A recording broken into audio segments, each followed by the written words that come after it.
Hey guys, welcome to Braddels Gaming and to another episode of my Far Cry 5 community creation series. In today's episode we're going to be looking at a map called Devil's Crack Canyon by KommieKon, and this is an insanely gorgeous map set in a canyon. I'm not really sure which country, it could be America, but nonetheless it is a really beautiful map. The map creator has really crafted this map centered around beauty of nature, particularly through these rock formations. There's all these different types of rocks that have been put into the map, combined together to create these really convincing canyons that wind around, and the size of the map is also very well crafted.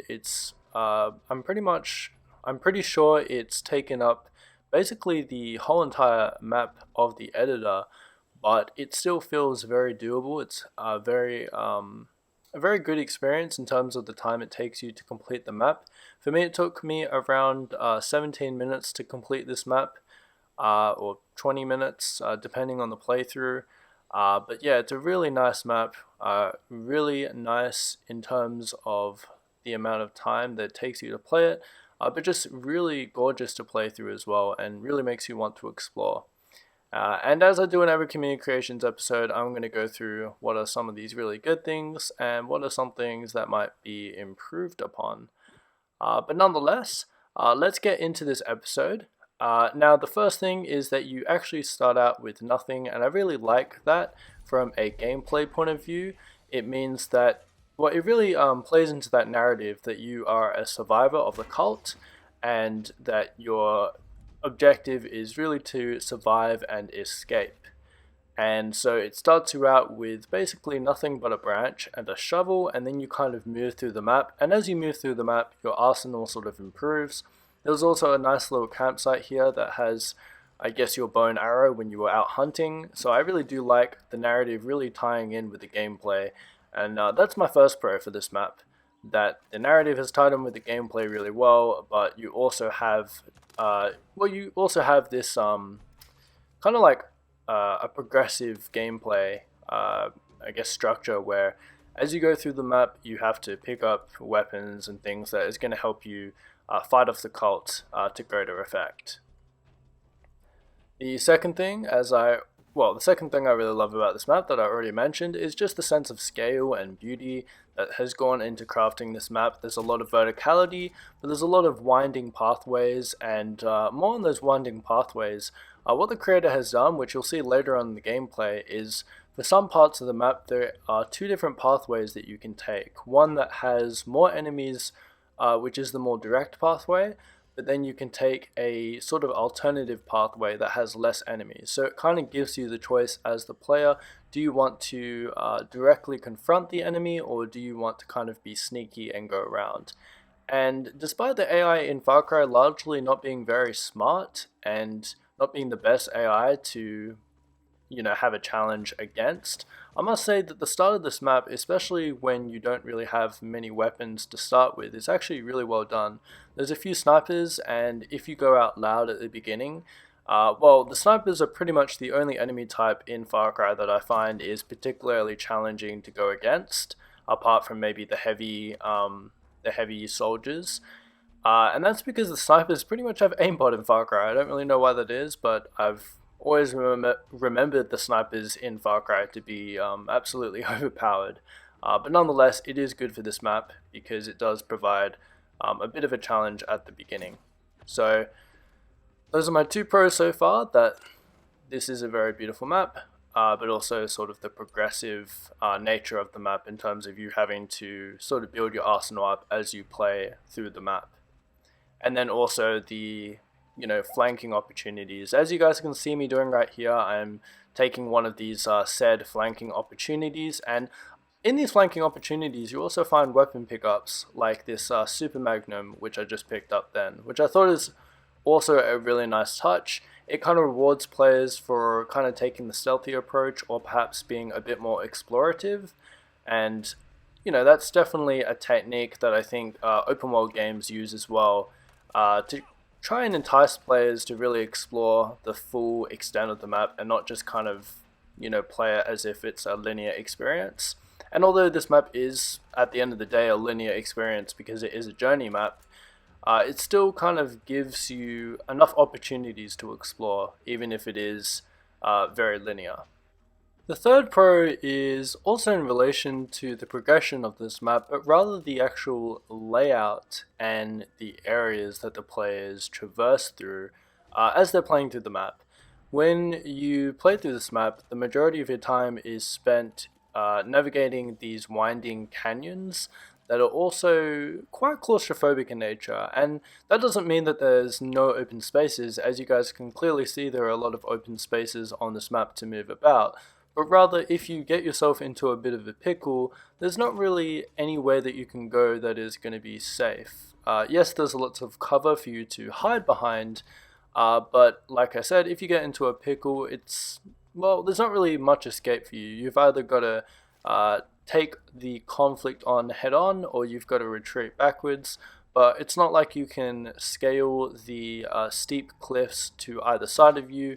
You're pretty much in that moment, I don't know, stuffed, I want to say. No, but nonetheless, I really do like that because at the end of the map, you're greeted with a lot more open areas, especially the final part of the map where the extraction zone is.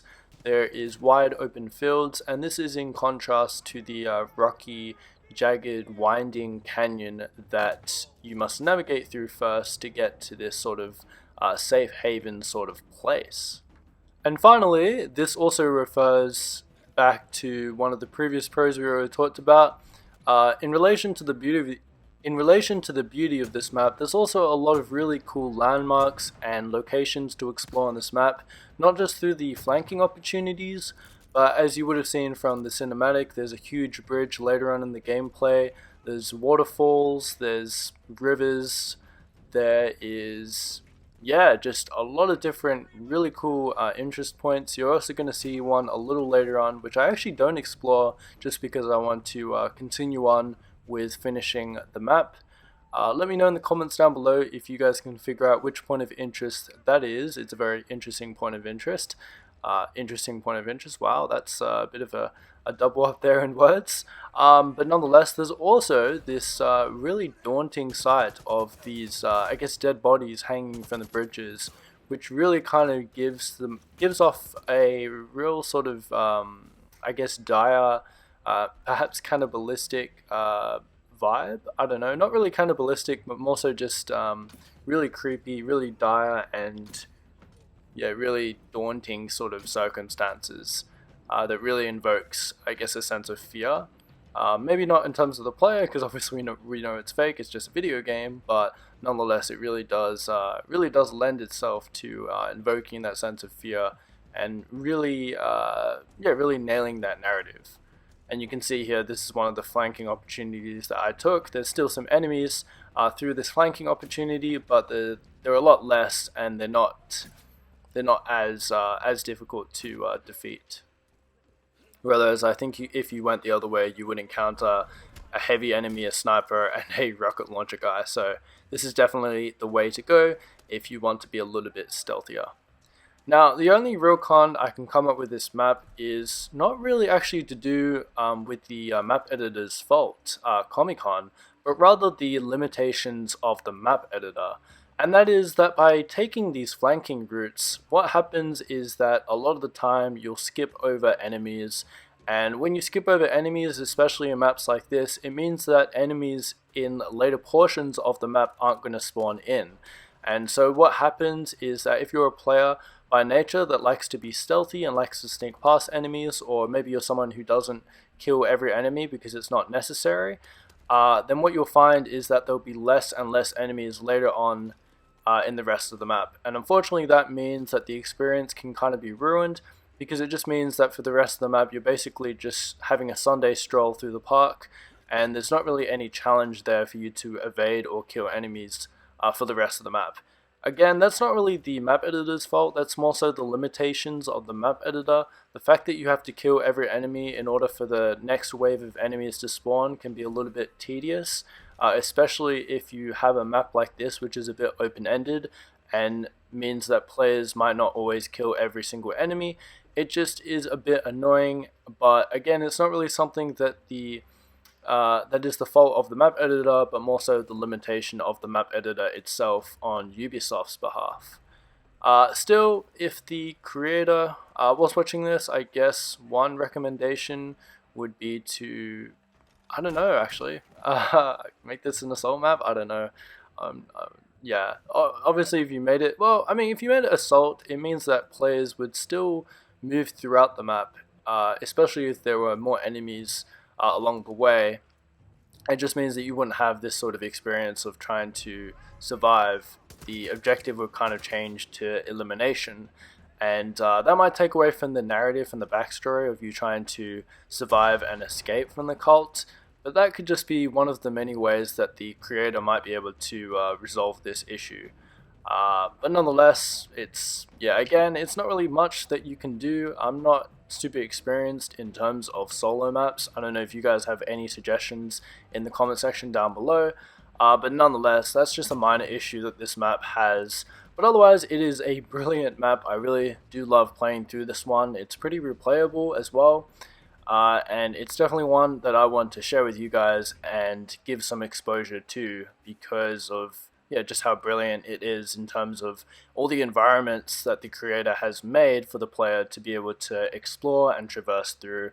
It's just a really fun gameplay experience, and definitely one of the better maps in the Far Cry arcade, in my opinion anyway.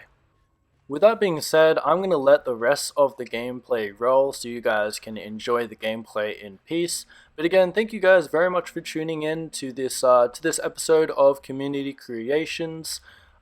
If you guys like the map, please remember to check it out by checking out the map details out below in the description and give it a go. And if you like the video, please remember to like, subscribe, and hit the bell icon if you're new around here. That's just going to give you future channel notifications so you can continue to get a Far Cry feed from my channel or Sambuild's channel, perhaps. He's also a pretty prolific and really great content creator for Far Cry, so check him out as well. Although I'd imagine that if you are watching my video, chances are you're also subscribed to him already. But anyways, without any further ado, I'm Braddels Gaming. I'm signing out now, and remember to have yourselves a great day.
Where?